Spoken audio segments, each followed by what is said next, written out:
한 20년 정도만 해도 저희들이 가지고 있는 성경책의 많은 부분들이 겉에 테두리가 빨간색으로 이렇게 되어 있는 성경책들이 대부분이었습니다.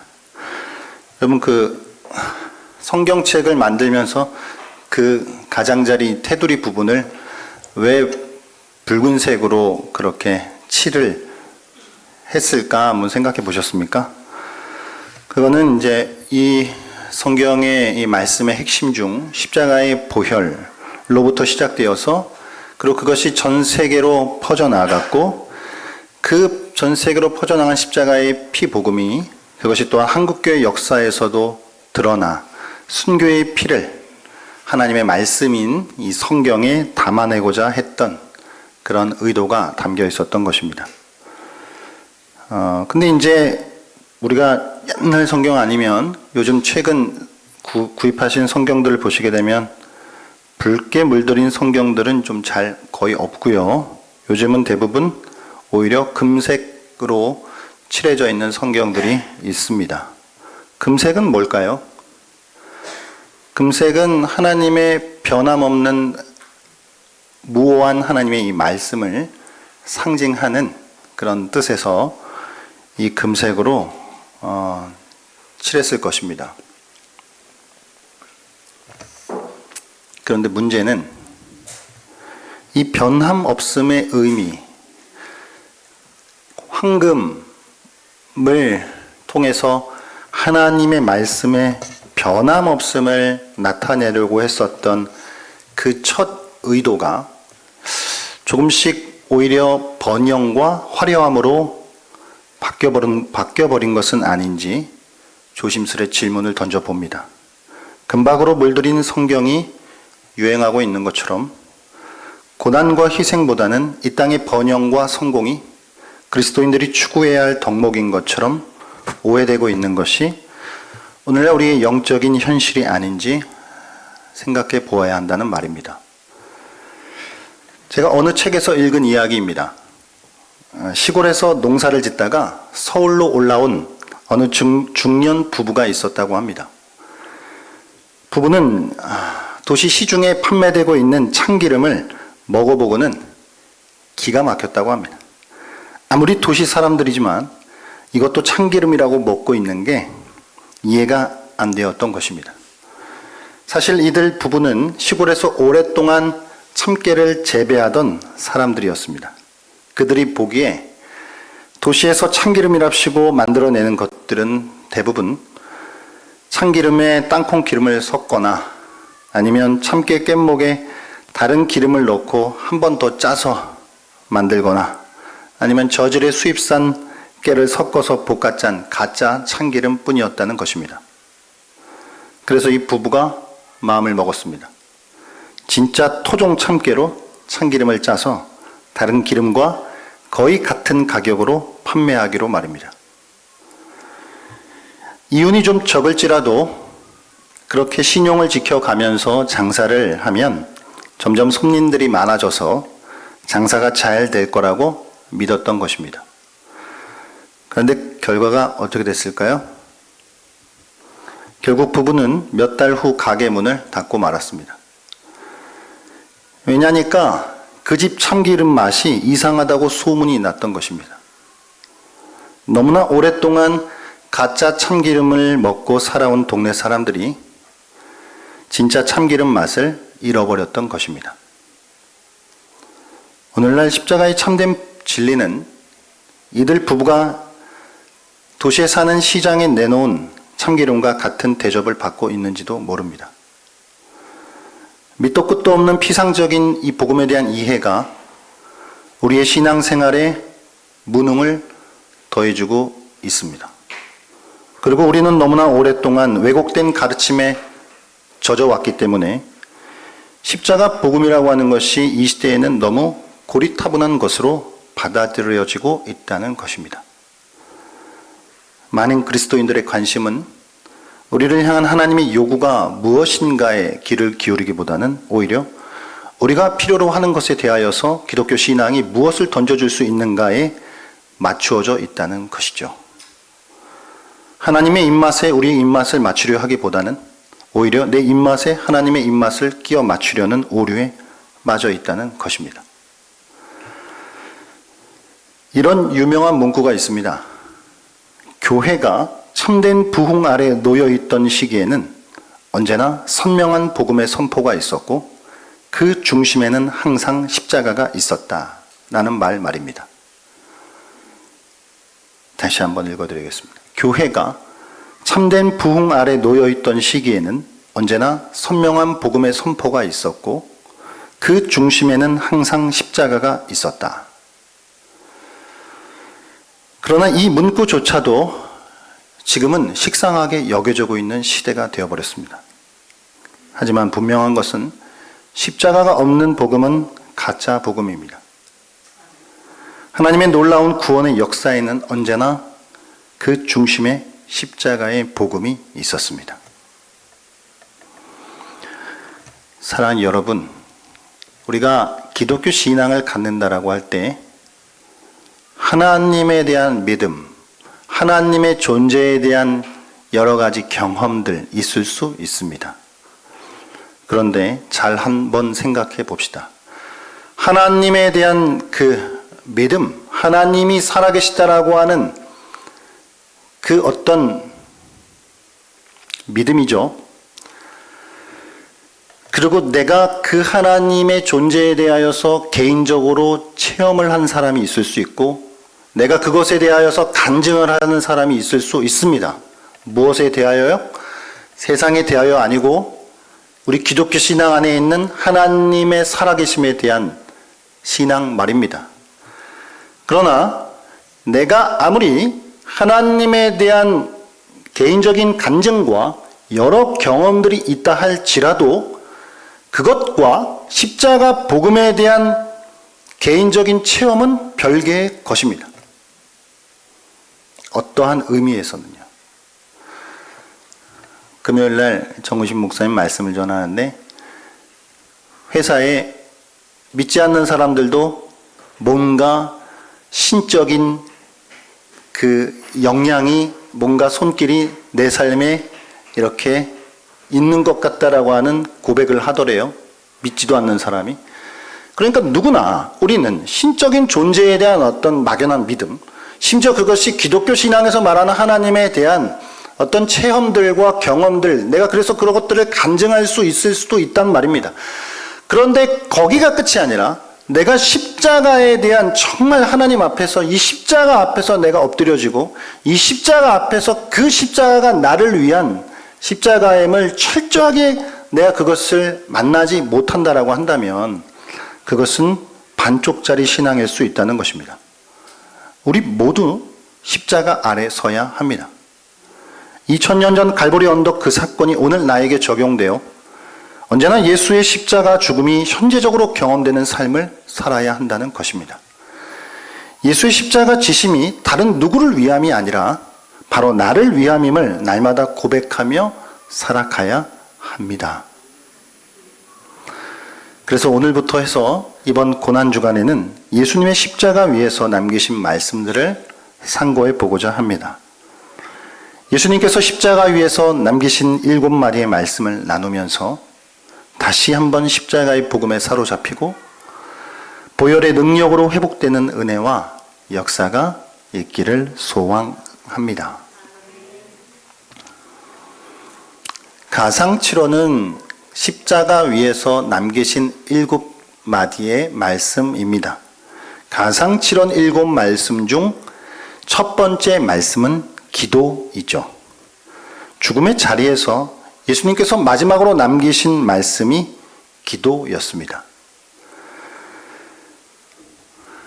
예수님이 죽음의 자리에서 남기신 마지막 말씀이 기도였다라고 하는 이 사실은 오늘날 기도보다는 오히려 자기 열심에 빠져 사는 우리들에게 큰 울림을 남깁니다. 또한 이 세상이나 세상에 있는 것들을 사랑하면서 강팍하고 메마른 심령을 가지고 살아가는 우리들에게 커다란 찔림을 줍니다. 예수님께서 그와 같이 결정적인 순간에 기도를 하셨다라고 하는 것은 예수님이 일평생 온전히 기도로 살아오셨다라고 하는 것을 보여주는 증거이죠. 예수님은 공생애를 기도로 시작하셨고 기도로 마무리하셨습니다. 그리고 그것을 확실하게 우리에게 모범으로 보여주신 것이죠. 지금 십자가 위에 못 박혀 있는 예수께서는 두 손이 십자가에 못 박혀 있었기 때문에 더 이상 병자들을 향해 손을 내미실 수 없었습니다. 그 두 발이 차가운 나무에 붙들려 있었기 때문에 더 이상 자비를 베풀시기 위하여서 다니실 수 없었습니다. 제자들도 주님을 버리고 도망갔기 때문에 더 이상 제자들을 가르치실 수도 없었습니다. 그러니까 지금 주님은 누군가를 만지실 수도 어디론가 가실 수도 그래서 치유와 가르침의 사역을 하실 수도 없는 상황이었다는 것입니다.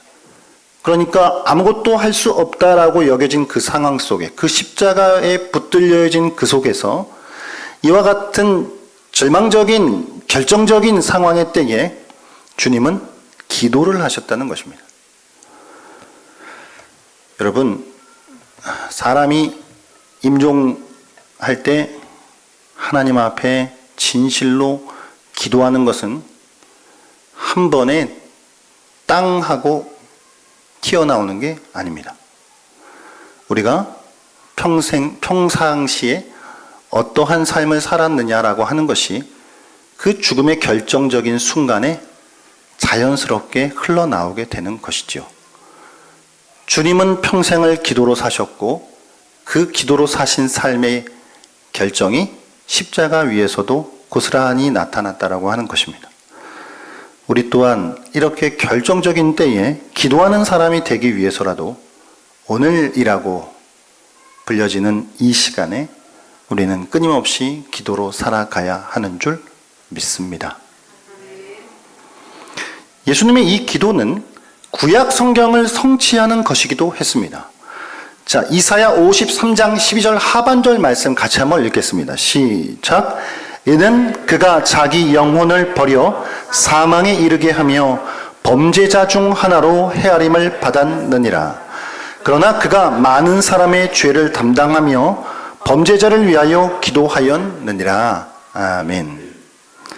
범죄자와 같이 헤아려지고 마지막으로 범죄자를 위해서 기도했다라고 이사야는 예언하고 있습니다. 이 예언은 예수님께서 오늘 십자가 위에서 아버지여 저희를 사하여 주옵소서 자기들이 하는 것을 알지 못함이니이다 라고 기도하는 것으로 성취되었다는 것입니다. 주님은 범죄자처럼 여겨졌고 범죄자들을 위하여 기도하였기 때문이죠. 또한 주님의 기도 가운데 가장 먼저 들려온 말씀은 아버지입니다. 지금 주님의 온몸을 휘감고 있는 그 고통 속에서도 주님은 자신의 고통이 아니라 자신을 바라보고 계시는 하나님을 바라보셨다는 것입니다. 자신을 못 박은 사람들은 내 눈앞에 있는 이 사람들, 그러니까 이건 사람들이었지만 십자가 사건을 주도하고 계신 분은 하나님 아버지라고 하는 것을 주님은 아셨습니다. 몸은 십자가에 달려 있지만 주님의 마음은 그분이 사랑하시는 아버지와 하나 되었다는 것이죠. 고난이 넘칠수록 주님의 영혼은 더욱 뜨겁게 아버지와 하나가 되었습니다. 아버지와 하나 되었다. 이것이 예수님이 보여주신 기도의 정수입니다. 또한 이 주님이 기도하신 이 기도의 내용은 용서에 대한 내용이었고 그것은 중보에 대한 기도였습니다. 중보자로서 죄인들을 향한 하나님의 용서를 구하고 있는 사죄의 기도였습니다. 자신은 십자가에서 말할 수 없는 고통과 수치를 당하고 있지만 주님의 관심은 죄사함을 받지 못하고 살아가는 인간들의 비참한 처지에 있었다는 것입니다. 그리고 그분이 중보하고 계시는 대상은 바로 그분을 십자가에 못 박은 원수들이었다는 것이죠. 주님은 죽음의 순간에 그 결정적인 때에 기도를 했고요. 그 주님의 기도는 중보의 기도였고요. 그 중보 기도의 내용은 용서였습니다. 그리고 그 대상은 주님을 십자가에 못 박은 원수들이었다고요. 원수들을 위해 기도하시는 우리 주님은 우리에게 잘못하고 우리를 힘들게 하는, 때로는 우리를 미워하는 사람들을 우리가 어떻게 대해야 하는지에 대한 온전한 모범을 보여주고 계시다는 것입니다. 그리고 나아가서 우리의 기도의 대상에 있어서 그 누구도 제외될 수 없다는 사실을 가르쳐주고 있는 것이죠. 우리의 기도의 대상에서 제외될 수 있는 사람은 없습니다. 그것이 아무리 극악한 원수라 할지라도 말입니다. 주님은 애통하는 마음, 팔복에서 주님이 가르쳐 주셨던 애통하는 마음으로 사죄의 기도를 드리고 있습니다.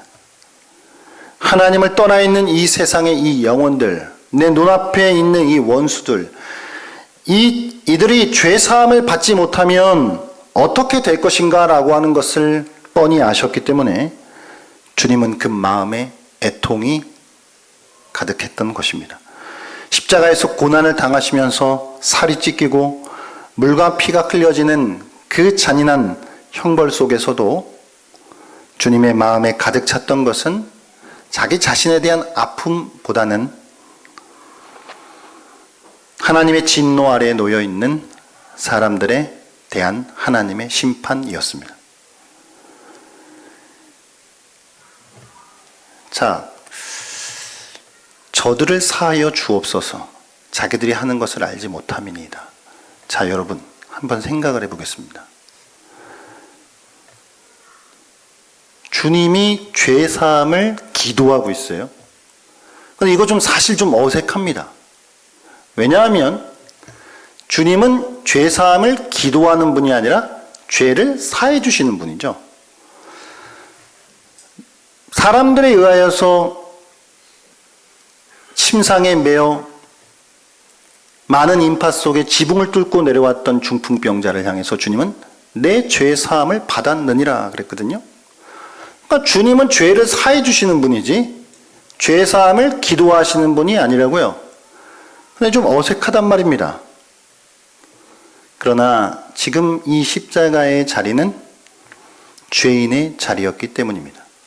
인간이 죄를 범한 인간들을 위해 그 죄를 대신 지시는 자리였기 때문에 주님은 온전한 인간이 되어 그 자리에서 아버지께 구하고 있는 것이죠. 아더 핑크는 이 주님의 기도가 사도행전 3장에서 응답받았다라고 말합니다. 사도행전 3장 17절 말씀을 같이 한번 읽어볼까요? 시작. 형제들아 너희가 알지 못하여서 그리하였으며 너희 간원들도 그리한 줄 아노. 잠깐만 띄워주시겠습니까? 이 사도행전 3장은 베드로의 설교이고 베드로의 설교를 통해 3,000명이 구원받은 그 대목입니다. 그러니까 어떤 면에서 베드로가 형제들아 너희가 알지 못하여서 그리하였다라고 하는 이 베드로의 설교 속에 3,000명이라고 하는 사람이 주님께 돌아오거든요. 이 열매는 주님께서 죽음의 그 자리에서 자기들이 한 것을 알지 못하는 그들을 위해 기도하였던 주님의 기도가 응답받았다라고 보았다라고 하는 것이죠. 주님의 기도는 그렇게 응답받았다라고 하는 것입니다. 자, 여러분 이 십자가 우리 너무 많이 들으셔가지고요. 그냥 좀 너무 익숙하시죠? 그런데 익숙한 게 제일 무서운 것이거든요.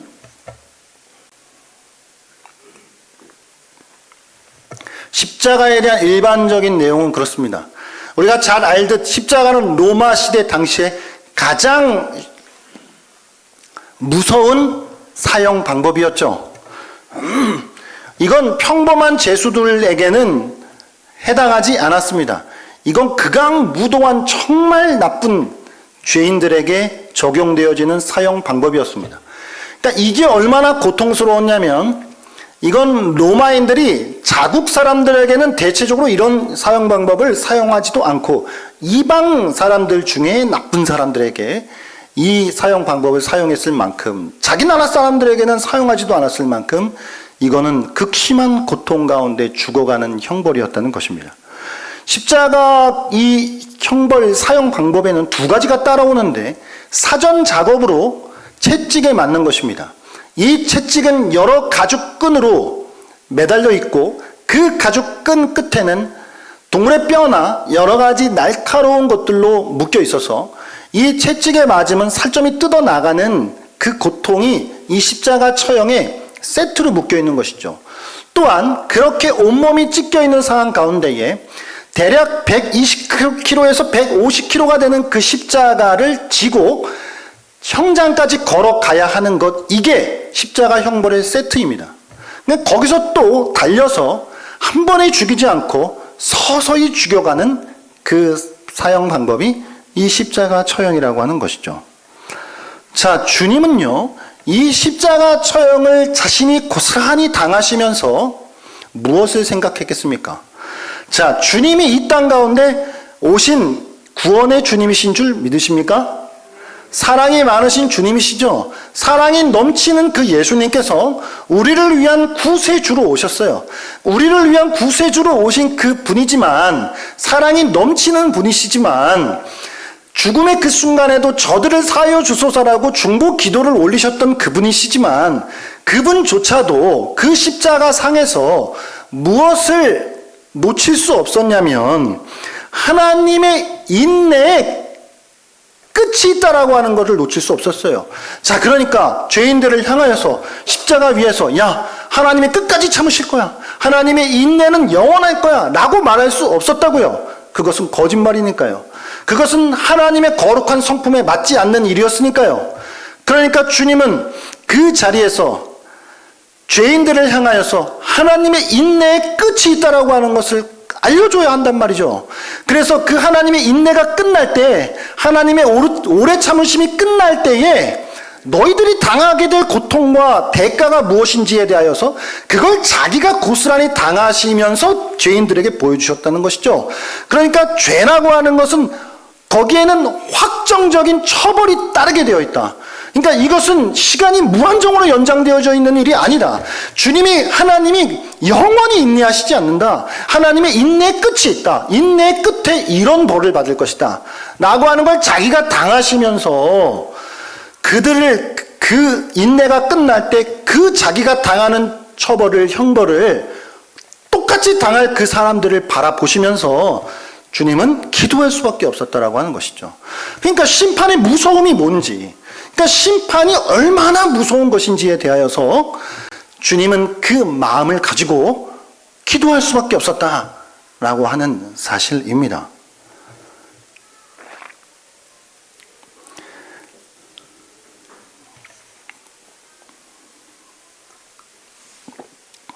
자기는 말할 수 없는 고통을 당하시는 그 자리에서 죽어가는 그 순간에도 앞으로 죽어야 하는 그 사람들을 위해서 기도하셨다고요. 2008년 5월 12일 날 중국 스촨성에서 강도 8.0의 대지진이 일어났을 때 사람들에게 좀 알려진 미담 중에 하나가 있었는데요. 그 폐허 속에서 한 여인이, 죽어있는 여인이 발견되었는데 그 품 안에 아기가 이제 이렇게 안겨 있었고, 그 아기가 다행스럽게도 살아 있었다라고 한 이야기가 전해졌습니다. 그 엄마가 죽어가는 그 순간에 문자 메시지에 글귀를 써놨는데, 아기야, 만약 내가 살아남는다면 엄마가 너를 이렇게 살아가는 것을 기억해 주기 바란다 라고 하는 문구를 남기고 죽었답니다. 죽어가는 그 순간에도 그 엄마는 아기만큼은 살려야 되겠다라고 하는 그 일념을 가지고 있었다라고 하는 것이죠.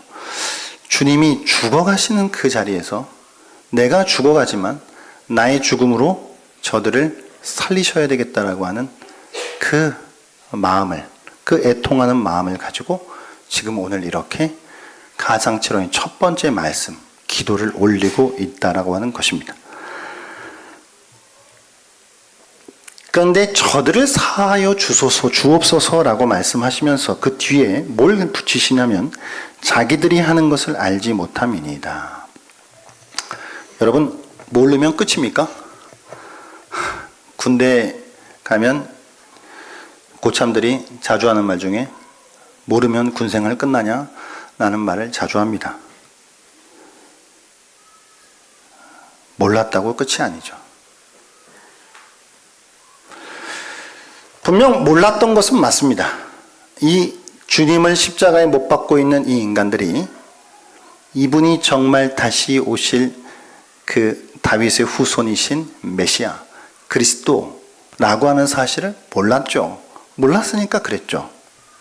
자신들이 지금 뭘 하고 있는지 몰랐습니다. 하지만 죄는 우리가 그걸 알았다거나 몰랐다거나 그냥 하나님의 기준에 있어서 죄는 죄입니다. 알고 지은 죄가 그렇듯 모르고 지은 죄도 확실한 속죄가 필요합니다. 하나님은 거룩하시고 하나님은 의로우신 분이기에 하나님의 거룩함과 의로움이 우리의 무지에 맞춰지지 않습니다. 무지는 무죄가 아니에요. 몰라도 유죄입니다. 그러나 주님은 저들이 모르기에 주님께서 하나님께서 저들에게 알게 하셔서 저들이 돌아오기를 기도하셨다는 것입니다.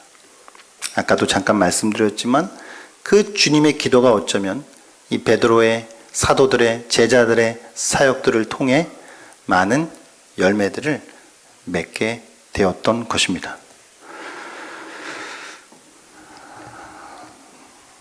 사랑하는 여러분, 오늘 이 가상치료의 첫 번째 말씀뿐만 아니라 우리가 이제 한 주간 함께 나눌 이 십자가에 대한 이 말씀을 우리가 깊이 한번 다시 묵상하고 생각하시면서 십자가의 피 묻은 복음으로 돌아갑시다.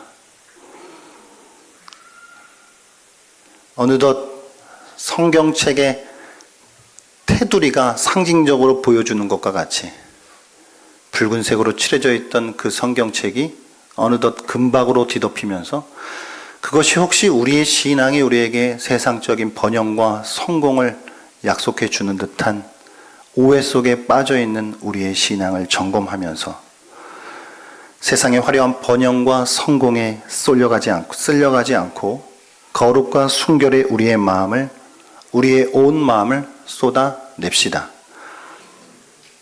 가짜 참기름에 입맛이 물들여 버려서 진짜 토종 참깨로 짜낸 참기름 맛이 이상하게 느껴질 정도로 가짜 복음과 세상의 기독교 신앙과 하나님의 말씀이라고 하는 이름 하에 선포되고 있는 수많은 가짜 복음들, 그런 것들에 우리가 어느덧 입맛이 길들여져 있어서 진짜 십자가의 복음이 선포되는 곳에서 우리는 이거 이상한데? 라고 오히려 착각하고 완전히 잘못된 길을 가고 있는 오늘날 교회의 이 모습들을 생각해 보면서 다시 거룩과 순결의 십자가의 피 묻은 복음에 우리의 온 마음을 쏟아내었으면 좋겠습니다. 또한 일생을 기도로 살아오셨던 주님께서 마지막 죽음의 그 자리에서 그가 평생을 그렇게 살아오셨듯 그는 그 결정적인 순간에도 기도하셨다는 사실. 여러분,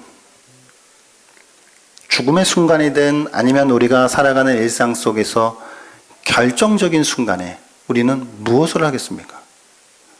그건 한 번에 쉽게 얘기하면 벼락치기도 안 통하고요. 갑자기 없던 게 툭 튀어나오는 것도 아니고 평상시에 공부하던 게 시험의 성적으로 나오는 거거든요. 우리가 평상시에 얼마나 기도의 삶을 살았냐라고 하는 것이 결정적인 순간에 그게 자연스럽게 흘러나오는 것입니다. 사랑하는 여러분, 주님의 모습을 기억하면서 기도의 삶을 살아가기를 바랍니다. 우리의 기도의 대상에 있어서 누구도 제외될 수 없다는 사실을 기억합시다. 주님은 자신을 못 박은 그 사람들을 위하여서도 그들의 죄를 사하여 달라고 탄원하셨습니다. 오늘 우리도 우리의 기도의 대상에 우리의 원수라도 제외하지 말고 기도하기를 원합니다. 특별히 고통의 자리에서 야, 이제는 내 손이 묶이고 발이 묶이고 내 모든 게 묶여 있어서 나는 아무것도 할 수가 없네 라고 느껴지는 그 자리에서 뭐 할 수 있습니까? 우리는 기도할 수 있습니다. 그게 주님이 보여주신 본입니다. 이 죄 사함의 문제가 가장 중요하기 때문에 그렇죠. 그러니까 한마디 기도를 하셔야 되는데 제일 중요한 게 저들을 사하여 주소서. 그러니까 인간의 생애에 있어서 가장 중요한 건 죄 사함이었기 때문입니다. 발이 마비됐는데 신발이 뭔 소용이 있고 눈이 안 보이는데 안경이 뭔 소용이 있습니까? 우리가 죄 사함을 받지 못했는데 다른 뭐가 거기에 덧대어진다라 할지라도 거기에 무슨 소용이 있습니까? 인간의 생애에 있어서 가장 중요한 것은 죄 사함의 문제입니다. 우리가 이 사실을 기억하면서 주님의 이 말씀을 한 주간 더 깊이 담아내어서 십자가에 피 묻은 그 복음의 삶으로 회복될 수 있는 그런 은혜가 저와 여러분 가운데 있으시기를 주의 이름으로 축복합니다.